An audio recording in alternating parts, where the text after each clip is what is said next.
everyone, I am SUDHEER Gupta, teacher in Study Hall, Lucknow. Welcome to my channel School Jaisa. Support me with your like, share and subscribe. Thank you. We are starting with the chapter crop production of class 8. This is the first part of it. Before starting the chapter, I should go on something else. We know that in prehistoric times, human beings who are not knowing how to grow the crops, how to get the food, how to grow the food. So the question comes, how do they live at that time? Nowadays I can understand. Farmers are going to be there who are growing the crops in the field. That crops going to be collected, harvested and everything has been done. Then later on, it comes in the market in the ready manner. And we buy it and we cook it and we get the food. Now the thing comes, when they were not knowing how to grow the crops, then how were they living? How were they surviving? So what was there at that time? The prehistoric human beings was simply were the wanderers. They were gathering the food. They were hunters. They were hunting the animals. They were taking or getting the raw food, that is in the form of the vegetables and the fruits. And when they do the hunting, then they eat the raw food only, that is raw meat only. And the time passes, and after some time when the fire was discovered, then they started cooking the raw food, that is the raw meat, and they start having as a food. Again when the time passed, and they came to know that if we are going to plant some seeds that can be grown into the crop and they can get it as a food. And they started doing that they have started sowing the seed, plants were grown, crops were grown, and they start getting the food. But at the same time, they also observe that what is the most important thing which is going to be required in order to grow that plant, in order to grow that crop. So they started moving towards the bank of the rivers. That means the area which was near to that of the river. And they started growing the crops there because they were getting the water easily from the. And after some time, more and more people of that time, that is of the prehistoric time, started coming to that area, and they started developing a kind of the group community also. And they started living over there. They started growing the crop, and as well as since the fire was discovered, so whenever they hunt the animals, they have not left hunting the animals. They have started cooking the food, that is the raw meat, and in this way they get the both things over there.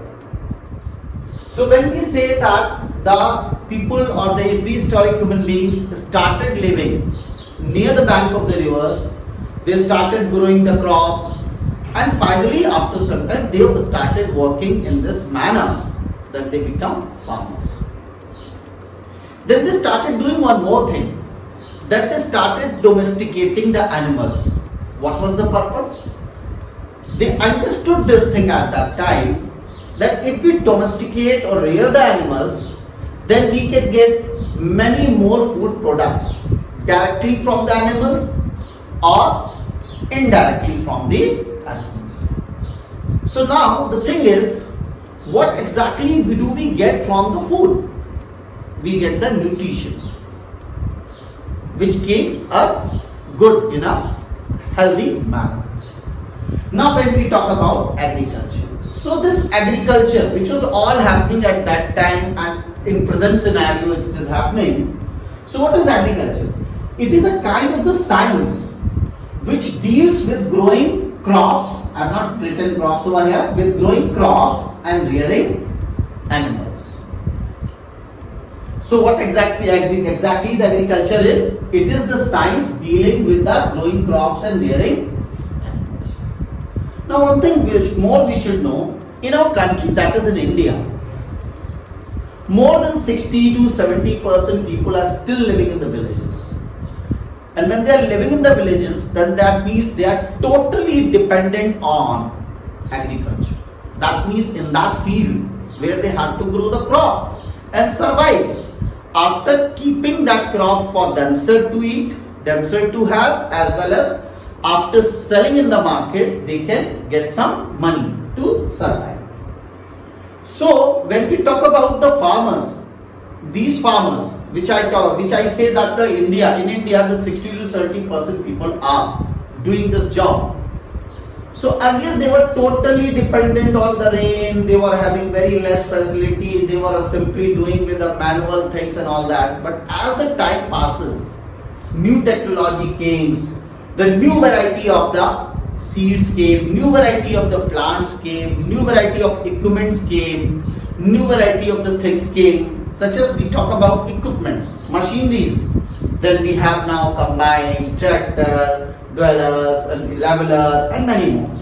Similarly, we have the pesticide, insecticide to control the insects, to protect the crop from those insects and the pests. Now, we should know one more thing, that agriculture is not only growing the crop, but it is also to produce, to grow fruits, vegetables, decorative plants, flowers, etc. So what is that thing called in which we talk about growing or dealing with the fruit, vegetables and decorative plants or flowers? That is called horticulture. So here we got two things, that is agriculture and horticulture. Agriculture is the science which deals with the growing crops and rearing animals. Whereas when we talk about horticulture, then horticulture is the science again, or it's agriculture which deals with the fruits, vegetables, flowers and decorative plants. Now we come to the next thing. What are the crop plants? What are the types of the crops? Are any crop which are depending on the season? So when we talk about the crop plants, that means a kind of the plant. That means whenever the plants are going to be grown in a large scale, in large number, at same place, that is same place for food, then we call it as the crop plant. So what is crop plant? When large number of plants at the same place is grown for food, then it is called as a crop plant. Now we have next thing, that is types of crops. Here I have mentioned on the board that there are the main three types of crop: food crop, plantation crop, cash crop. What food crops are? Food crops are the crops which are going to be used by us or human beings and animals. So we can define the food crops or the crops which are grown for human beings and animals. Similarly, when we talk about the plantation crop, I have written in very short, for sale. What it means? It means that whenever the crops are grown in a large area, in a state, such as we talk about the tea bagans and all that. So when the crops are grown in the large state and it is mainly for selling, for sale, then we call it as a plantation crop. Now the third comes is cash crop. These are the another type of the crop which are grown by the farmers. I agree with that. But this is not for their own use. They are going to be simply for earning profit, for selling, you can say. That means when you talk about profit, that means for selling. So in this way we have the main three types of crops. But the crops are also according to the season. How come? We can see that the two types of crop I have mentioned, Kharif and Rabi. When we talk about the Kharif crop, when we talk about the Rabi crop, how do we come to know when it is going to be sown in the field, when it is going to be get ready and get to be harvested, and what are those crops? So we should see over here, Kharif crops are those crops which are going to be sown in the field in the month of either June or July, and they get ready after monsoon, that is in the month of September and October, and then they are harvested. So in short, we can define that the crops which are sown in the month of the June and July and harvested in the month of the September and October, that is after monsoon, are called kharif crops. And what are those? They are maize, soyabean, cotton. Similarly, when we talk about the rabi crop, rabi crops are the crops which are going to be sown in the month of October and November, that is near to that of the time of Diwali, and they are harvested either you say just near to that of the Holi or just after the Holi. That means the kind of the crop which is sown in the month of October or November and harvested in the month of March and April, they are called as the rabi crop. And what are those? Gram, pea, mustard, etc. In this way we have done this much. This is the starting discussion, starting subtopics, starting points of this chapter. Please continue with the remaining on the next part.